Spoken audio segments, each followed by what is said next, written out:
Salams and welcome. Thank you for joining me in episode number 477 of the Afrikaans reading of the Holy Quran. Ons is nou besig met die Heilige Quran en dit is die Heilige Quran by Imam M.A. Baker. A'udhu billahi minash shaitani rajim. Bismillahir Rahmanir Rahim. In the name of Allah, most gracious, most merciful. In die naam van Allah, die barmhartige, die genadige. Ons is nou besig met hoofstuk nommer 47.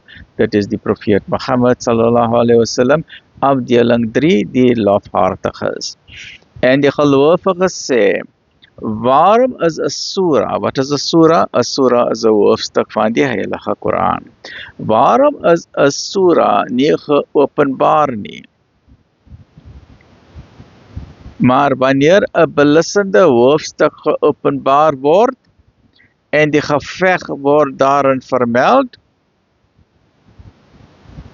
dan sien u diegene in wie se harte daar 'n siekte is, na u kyk soos iemand wat in die dood beswym.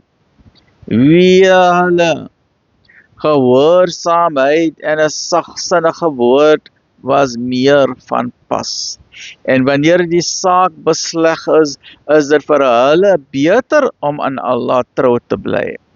Maar as julle heel afwend, sal julle sekerlik verderf in die land veroorsaak en julle familiebande breek. Dit is hulle wat deur Allah vervloek is, sodat hy hulle doof gemaak het en hulle oë verblind het. Dink hulle dan nie na oor die Koran nie, of is daar slotte in hulle harte? So dit is baie belangrik om oor die Koran te ponder en dink, né? Waarlik diegene wat wegdraai nadat die leiding vir hulle duidelik geword het, die duiwel het dit vir hulle vervraai en hy laat hulle valse hoop koester. Dit is omdat hulle aan diegene wat haat wat Allah geopenbaar het, sê, ons sal julle in sommige sake gehoorsaam, maar Allah ken hulle geheime. Maar hoe sal dit wees wanneer die engele hulle dood veroorsaak en hulle aangesigte en roeë tref?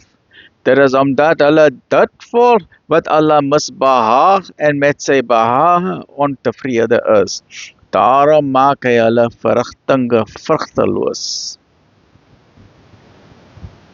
Okay, that's the end of that episode. Join me in the next episode. That's 477, 478. Lekker bly, alhamdulillah rabbil alamin.